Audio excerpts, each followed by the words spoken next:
इस monsoon season पहाड़ों पर अगर सबसे ज्यादा आफत कहीं आई है तो वो हिमाचल प्रदेश है। हिमाचल में बादल फटने और फ्लैश फ्लड की घटनाएं थम नहीं रही हैं।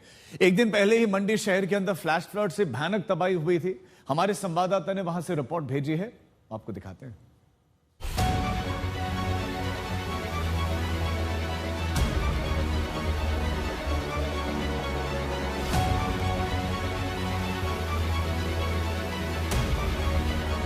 मंडी शहर के अंदर जब फ्लैश फ्लड की आफत टूटी थी तो चारों ओर विनाश की तस्वीरें थी।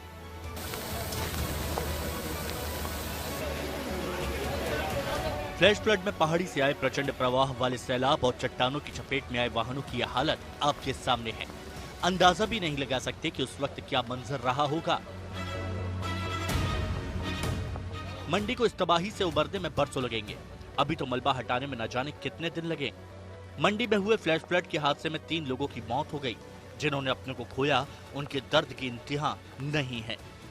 मंडी हादसे से जेल रोड सबसे ज्यादा प्रभावित है और एक ही घर के 3 जन थे। एक 45 वर्षीय युवक थे, उनकी पत्नी थी और बेटा। 3 जने हादसे का शिकार हुए। हालांकि उनके भाई की टांगों का नुकसान जरूर हुआ है, इंजरी हुई है, लेकिन उनकी जान जरूर बची है। और वकील साहब है यहाँ पे, उनका ऑफिस है जो पूरे इस क्षतिग्रस्त हुआ है इस फ्लैश फ्लड में, और केसेस की फाइल्स हैं। आप देखिए ये फाइल्स हैं इनकी, किस तरीके से पूरी मलबे की चपेट में किस तरीके से डैमेज हो चुकी है, मिट्टी इनको लग चुकी है, अंदर बुक्स हैं, बड़े पत्थर आप देखिए किस तरीके से, और अभी भी मलबे को निकालने का काम जारी है। पूरी सड़क में या तो पत्थर हैं या डैमेज है। आसपास घरों में पत्थर घुसे, मलबा घुसा, या फिर इस सड़क पर जहां पानी निकल नहीं पाया, मलबा निकल नहीं पाया, वहां पर 10 से 12 फुट मलबा इकट्ठा हो गया। और दर्जनों ऐसी गाड़ियां और 2 व्हीलर थे जिनको डैमेज हुआ। ये जिस घर में हम अभी मौजूद हैं, हमारे साथ तसिंदर जी हैं। इनके भाई की मौत हो गई, उनकी पत्नी थी और बेटा था इनका भतीजा। 3 जनों की इसी एक घर में जान चली गई। हमारी माँ ने बहुत मुश्किल से पाला है, बड़ी मुसीबत। हमारे पापा हमें छोड़ के चले गए थे जब हम बहुत छोटे छोटे थे। हौसला रखिए। क्या करते थे आपके पिताजी? मेरे पिताजी हमें पहले छोड़ के चले गए जब हम छोटे छोटे थे। हमारी कुछ बिल्कुल ही छोटे छोटे थे हम। जो जिन भाई की आपकी जान चली गई, क्या नाम थे? बलवीर सिंह, सपना और बेटा उनका? अमन। एक ही बेटा था? एक बेटा एक बेटी है उनके। मंडी में जेल रोड से लेकर अस्पताल रोड, तुंगल मोहल्ला, सैन मोहल्ला, इन सारे इलाकों में सड़कों से लेकर घरों तक मलबा ही मलबा है। नुकसान का अंदाजा भी लगाना मुश्किल है। जिस गली में जाएं वहां तबाही दिखती है।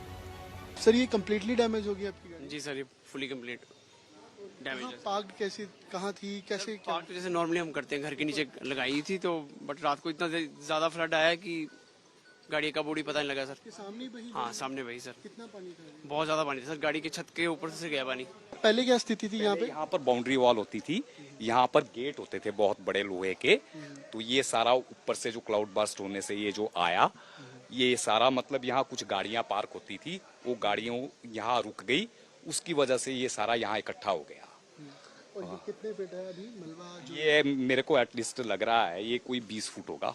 क्लाउड बर्स्ट के बाद ऊपर क्लाउड बर्स्ट हुआ और उसके बाद रात 3:30 से 4 बजे की ये घटना बताई जा रही है। और उसके बाद पूरा मलबा जो आया उससे ये 10 से 12 फुट ये जो मलबा जमा हो गया। और इसकी चपेट में आप देखिए कि 2 व्हीलर हो, 4 व्हीलर हो, दर्जनों 2 व्हीलर और 4 व्हीलर इसकी चपेट में आए। आप देखिए इस स्कूटी का पहचानना मुश्किल है कि ये स्कूटी है, बाइक है, लेकिन इतना पता लग रहा है कि इसमें एक टायर है और इसका जो शीशा या हैंडल है तो ये 2 व्हीलर है। और किस तरीके से डैमेज है आप समझ सकते हैं कि कितना पानी का प्रेशर रहा होगा। और बादल फटा वो डिवाइड हुआ 3 तरफ में ना, तो इसके वजह से सारा तो 2-3 जगह। हाँ, इसके सैंड मल है उधर भी सारा आया हो, तीनों जगह एक ही जगह से 3 जगह डिवाइड हुआ सारा। जेल रोड के 3 नाले हैं, ये तीनों नालों में डाइवर्ट होगा। एक हमारा हॉस्पिटल रोड के साथ नाला है और उसमें डाइवर्ट हुआ, दूसरा ये वाला नाला है और तीसरा हमारा उधर जेल के पास का नाला है। और जो चट्टाने यहाँ पे बड़े बड़े पत्थर और मलबा पेड़ और आप देख रहे हैं वो आई, वो कहीं ब्लॉक हुई और वो पानी और ज्यादा मात्रा में यहाँ इकट्ठा हुआ। चश्मदीदों और भुक्तभोगियों की आंखों देखी सुनकर भी रूह कांप उठती है। प्रशासन पिछले 48 घंटे से लगातार राहत बचाव में जुटा हुआ है।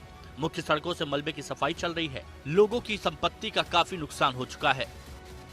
रास्ता भी शुरू होना है और ये जून में ही बारिश होगी। काफ़ी तबाही हुई है और मंडी की रात की घटना से बहुत अधिक सरकारी संपत्ति की हो, पीने की पानी की योजनाओं को, बिजली को और पीडब्ल्यूडी के रोड्स को बहुत बड़ा नुकसान हुआ है। हम अभी पूरी घटना पर नजर बनाए रखें। हिमाचल प्रदेश सरकार आपदा पीड़ितों के राहत बचाव के फौरी काम तो कर रही है, लेकिन इन आफतों में जिनके परिवार उजड़ जा रहे हैं उनके नुकसान की भरपाई मुमकिन नहीं। अमन भारद्वाज, मंडी आज तक।